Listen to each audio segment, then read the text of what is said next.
Robert was very calm, very kind. He didn't have any of the really bad symptoms of Alzheimer's disease. The worst time was when I took him for the day program, and they were keen to have him. He was going to get coffee and a muffin. And driving home, I thought, oh my gosh, I'm not there to look after him. And I cried.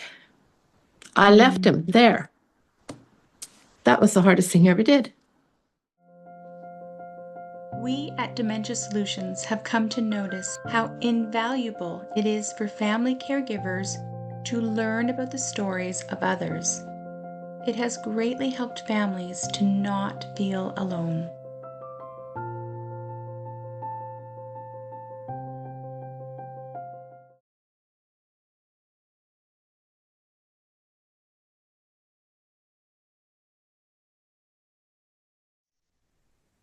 Hi, my name is Karen Tyrell. I'm a dementia consultant and educator, and I'm the founder of Personalized Dementia Solutions Incorporated. We have noticed from my 30 years in this industry how families help one another, and they do that through group support, learning from each other. And I really feel it's important to never stop learning on a dementia journey. Today, we are interviewing a very kind, loving soul who has been on this dementia care journey and is going to share with you her story, because we feel that you will find something from other people's stories that may help you on your journey, whether you come to group support or not. And so I want to welcome Patty to our conversation today and telling your story. Thank you, Karen. It's nice to be here. Hopefully we can be productive. Absolutely. And I know your story a little bit because I was there off and on supporting you. And I would love for you just to get started by telling people a little bit about your role as a caregiver.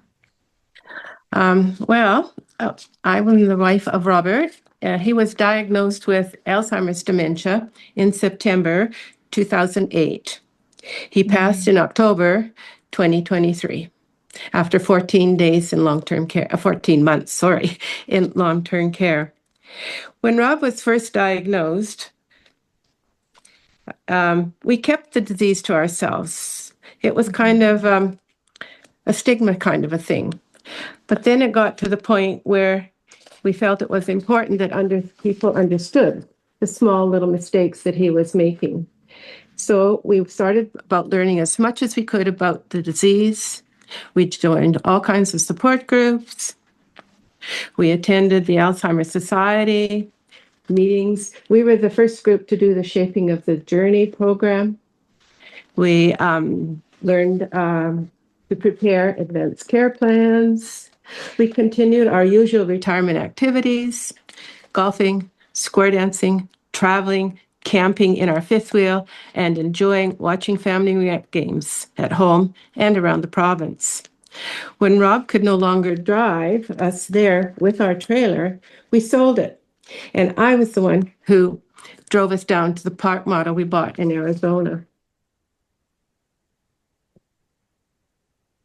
Rob attended the day program that started at the hospital in Maple Ridge. And it was interesting for me to have a little bit of extra time to myself. Then we also did a program working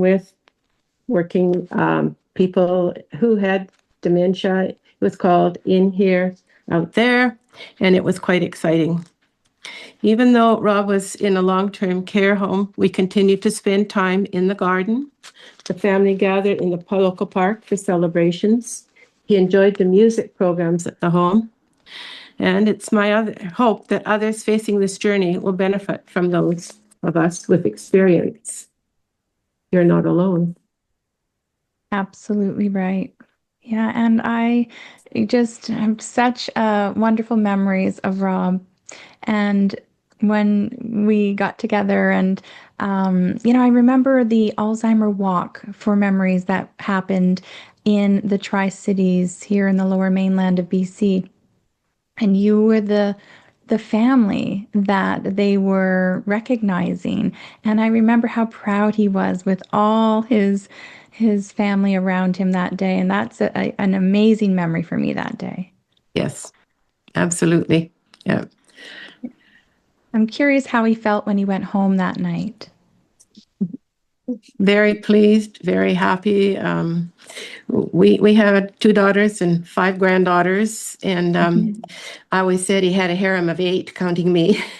And he loved us, they loved him, and they were very, very supportive of both of us. Hmm. Hmm. And so it was a long journey for you. Yes, Lots of ups and downs, and I'm so happy you received the support that you had. You seem to have pulled it in from a variety of places, even the Purple Angels group yes. that our local Myrna Norman has been organizing and facilitating for many years now and continues. So I love knowing that you were a part of that. But I'm wondering, even though you have these supports and you have a great family, maybe you can tell us what was one of your toughest challenges with this journey. Um, Robert was very calm, very kind. He didn't have any of the really bad symptoms of Alzheimer's disease. The worst time was when I took him for the day program, and they were keen to have him. He was going to get coffee and a muffin. And driving home, I thought, oh my gosh, I'm not there to look after him. And I cried. I left him there. That was the hardest thing I ever did. Wow.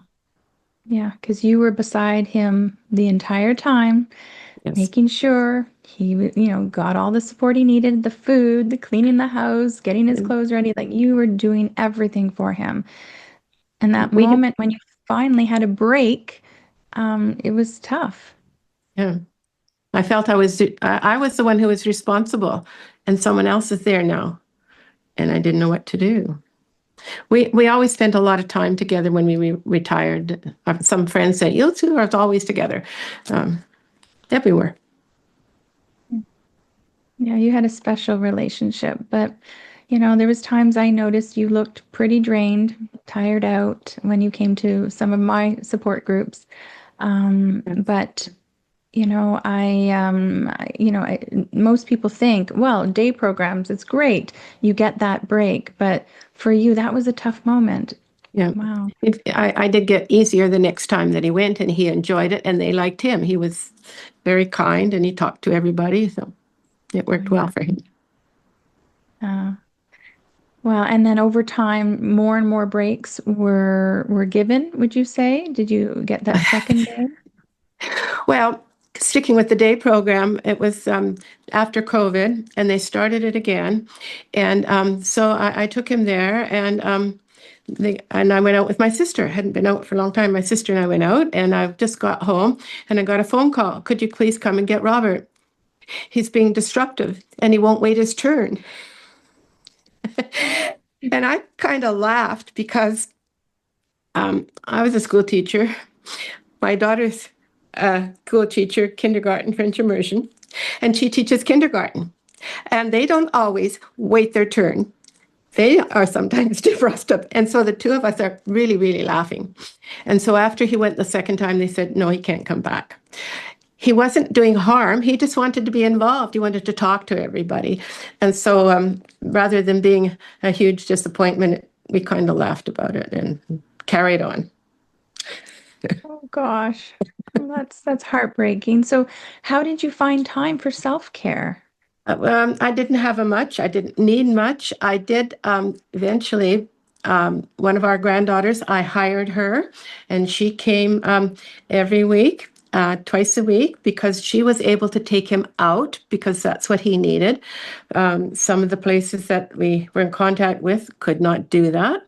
And so she would come, she'd take him for a walk, and then she'd bring him home, and the two of them made lunch for me. And it worked really well. She was so caring, and he knew her. After that, he called all his young girls by the same name because they were all special to him. And the first thing I did when I left the house was go for a walk. Okay. And I still do a lot of walking. We tried to walk together a bunch, but he always went behind me, and I wasn't half fussy about that. Come on, stand beside me, stand beside me. But Would you say he was going slower and slower I'm as sorry, I time couldn't hear you. progressed? Was he going slower and slower with his pace? No, he just always stayed behind me. Okay. Maybe to follow me, maybe to know where I was. Yeah. But we did still walk. Yeah. Wow. So asking for help from your daughters, was that easy to do, or were you the type of Yes. person that didn't want to bother them? Yeah. Granddaughter was more than willing. She only had a part-time job at the time, and she needed another job. And one of my daughters works out of their home, and so if I needed to go to an appointment or something, she would take Rob. There were more than one time I took him with me, and he sat in the waiting room. But then when it got to the point where he wouldn't sit, then I got my daughter. But I didn't have that many appointments. I didn't have that many things, places to go. Like say, if I was with family and there would be other people there that would look after him. If we went to, we floor curled, and somebody else would take him on their team, so I didn't have to be right there. So that was my own time. Okay. Okay. So when he started to change more and more, it was around the COVID time. And Yeah, yes, we were probably doing less and not traveling as you used to. exactly. Yes. But that must have also been a challenge, not having family to come visit and that having to keep,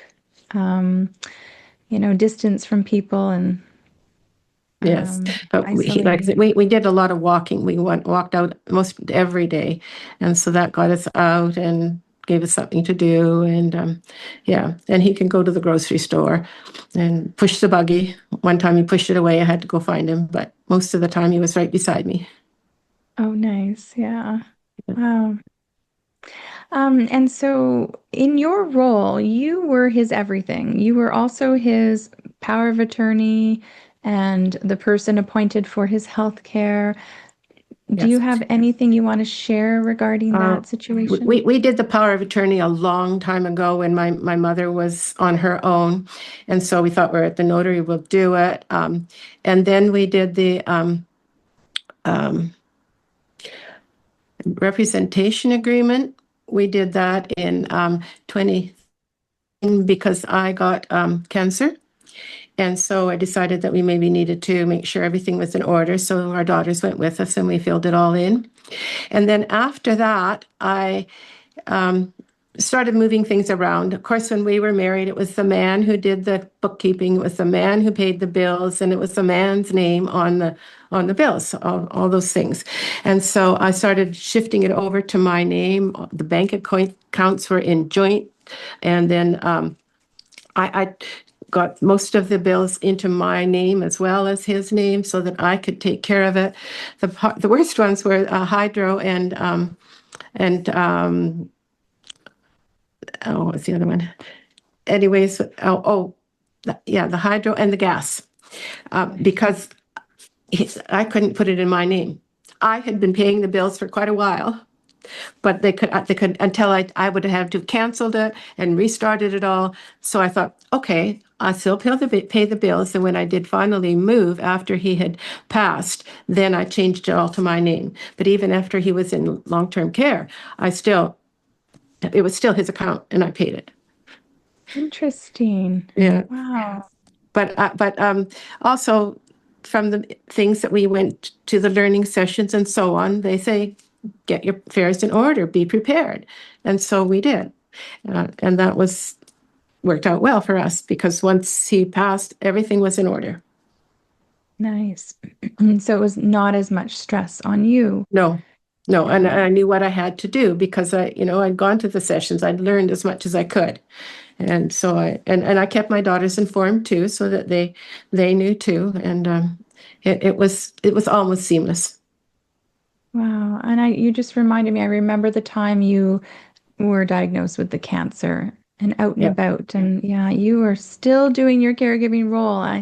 That's why you're an amazing woman, and crocheting and all the little things that you do to keep yourself busy. You He, impress me. he would go down to the hospital with me, and he would wait. And then it got to the point where I said, okay, we need somebody to drive us because I can't drive us home after my treatments.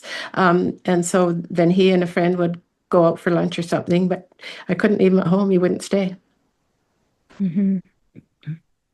Wow. Yeah.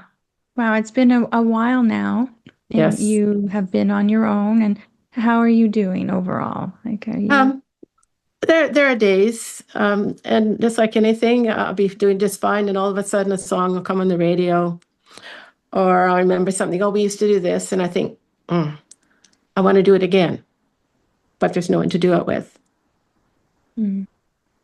My daughters and family are good, but they've got their own lives too, you know. Fortunately, my granddaughters play ringette, and in the winter, I go to every one of their games, and we both did too. Actually, we flew back from Arizona twice because they were playing in the BC Winter Games. So we came back to watch them. And so my family is close. And my sister and brother-in-law and her family, she's younger than me, and her children are younger than mine. And so I get invited to their birthday parties and everything. So they've stepped up as well. So Nice. family is my support team. I am very, very lucky. Mm-hmm. Wow. Wow, there's so much others can learn from you. It's like reaching out, getting that support early, having your family around to ask them for help, and not be afraid to ask for help when you need No. it, and going through what you did, trying to care for yourself, caring for your husband, and right to the end in long-term care. So Patty, just wondering if somebody new, and we've said a few already, but is there anything else you want to reiterate or share around if a family was new to this journey, what would you like them to know? Well, first of all, you need to find out as much as you can and what to expect. And there are groups to join. And I believe that nobody can be more supportive than someone who's lived there, someone who's experienced these things, because people don't understand. It's not just, 12 hours a day. It's not just, oh, you didn't do this right, or you put on the wrong socks. It's all day, all night. Each person is different, very, very different, and not everybody has the same symptoms, the same experiences, but we can share, and people will understand, oh, mine wasn't the same, but this is what happened to us. This is what we did. Mm-hmm. Yeah, there's when I tell people the most important things to survive a dementia journey is, one, take your breaks, getting that time off. Two, talk it out, especially with people who get it, Yeah. like those caregivers that are on the journey, or with a professional. And Yes. then number Yep. three, never stop learning. And so you Exactly. said that right away. Just keep learning. There's so much to learn. There And is. There is. Yeah. learn from professionals or learn from those that are on the journey. And so that's why it was so great having you at the Zoom support groups that we were facilitating at that time throughout COVID, to And help one you another. also learn on your own too. You try different things, if this works and this doesn't work, and that irritates me, so I'll change it up. So, you learn from your own experience as well, and Yeah, that's important. absolutely. Yes. Yeah. Oh, I remember also he was downstairs playing or a puzzle or something. There was some puzzles, or you were in the basement, he was upstairs, and then you'd run up to help, and then you'd come back down to our meetings, and helping him to stay positive, helping him to stay active, taking him for those walks. I just want to say, watching you on your journey just really impressed me, how you were giving so much to support him, but doing your best to do that balance and learning and talking it out and taking your break. So I just want to say thank you so much, Patty, for sharing. Is there anything else you want to add before we wrap Let me up? see. I made a couple notes. Um,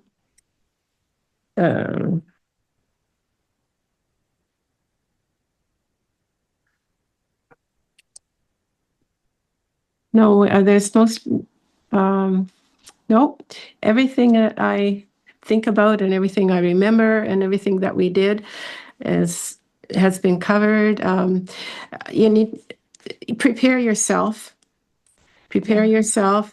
Involve your family, because most of them are. If they don't know, how can they help? Yes. And Point. I know it got to the point, and I knew I was the one. At the end, it was because of me that he went to long-term care, because I couldn't do it anymore. And my family, they said, it's okay for you now. And he did fine there. I visited him there most days, and there was a very good group there. The nurse there was wonderful, and it was necessary at the time. Yeah. Yeah. Yeah. And that's not a failure on anyone's part as a caregiver when it's time for care. It just means the person needs more support than one person can handle. Shift rotating staff who can be there 24/7 to care for Yes. somebody where you can't continue 24/7 on your own. Yeah. So it Yeah. makes sense. And I think too that I know it's different from everybody when you feel that it's not working for you or him anymore. Like I wasn't doing the best I could anymore, and that was tough too.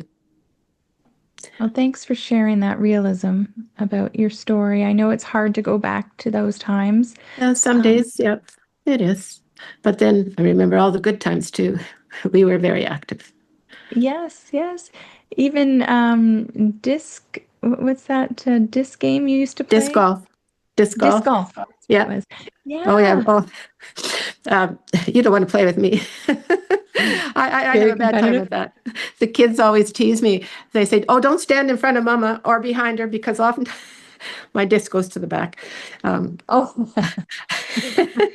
Anyways, Oh, okay. it was fun. It was fun. Fun times. Yeah. Yeah.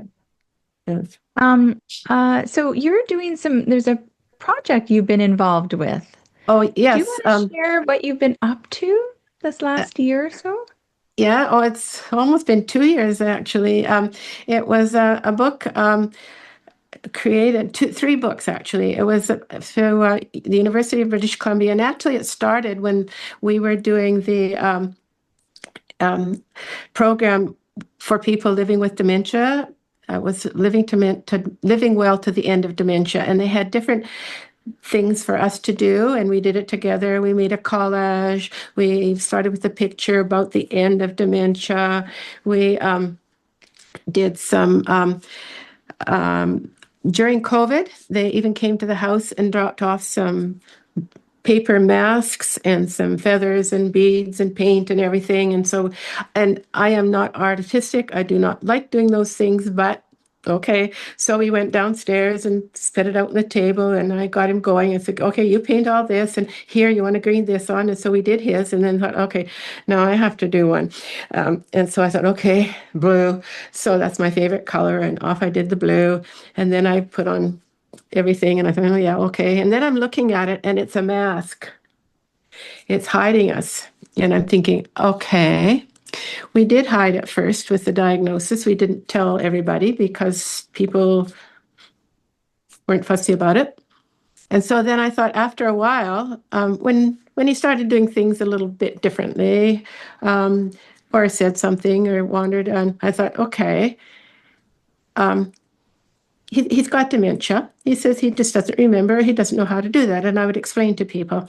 And so then I thought, what I'd done is I'd cut away part of that mask. And so I did. I cut away part of my mask. And so it was kind of interesting. But then, because I worked on that, they were looking for people with lived experience who could help with helping people living well to the end with dementia through some books. And so they started with books with different situations, different people, different attachments, and different activities, and how they had been diagnosed with dementia and how they were dealing with it and some of the things that happened in a story form so that families could discuss these books and say, okay, so she didn't remember the word. Well, that's okay. Or she forgot to tie up her coat right. Well, that's sort of the thing that happens sometimes. And the first book starts with a couple who had a bucket list. And then after he was diagnosed, he found that bucket list and they commenced to do the rest of their bucket list. Very similar to, I guess, what we did, except we hadn't written a bucket list until they got to the last part. And he had a couple of experiences when they were out doing their skiing down the mountain or sailing in a boat that helped him to. Sometimes people would go back and remember things in their former life and look for their mums and dads, for instance, or do those kinds of things. And so this is what he had done. And so this was hoping that people would read the books with family, 12 years and older maybe, and then discuss some of those things to help people understand what dementia is so it wouldn't be so frightening to everyone. And so they are available through University of British Columbia. There are QR codes that you can reach for them. I could give somebody the name to contact to find them. Okay, so could they just go to do a search on Google for books about dementia from the University of British Columbia? Perhaps a web. There was a company that did them, a press company that has things, but they are getting it all set up now. They've launched the books and they're getting the rest of the internet stuff going on it. Okay, wow. Well, I'm impressed that you're continuing to make a difference even after your journey. Well, thank you. Being here with you is another thing that I can do. Yeah. And because I was a school teacher, they put me onto another one too out at the University of Fraser Valley. Oh, wonderful. So we're working on curriculum to help young people. It's not so much dementia as aging. So we're working on that one too. So hopefully my experiences will help somebody else. I know they will. So Good. Thank you so much, Patty. And for those that are listening, if there is something you're going through or you have questions about dementia, please reach out. Reach out to either your local Alzheimer's Society for support or other community organizations. We at Dementia Solutions also have support available through our website, our family support membership, our support groups that we provide, or our one-on-one support for families. And I do anytime I mention, I say, oh, have you talked to Karen? Talk to Karen. She'll help you. She's got good ideas. And yes, very good. And I'm grateful for everything you've done for us. It's been wonderful. Yeah. You're welcome. It was an honor to support you and your family. And remembering that Rob remembered my name for a long time. Oh, yes, he did. He most certainly did. Yeah. That was so heartwarming. Yeah, a very, very kind person. Both of you are. Thank you. Thanks again, everyone. Don't journey alone. Please reach out for support. That's our message to you.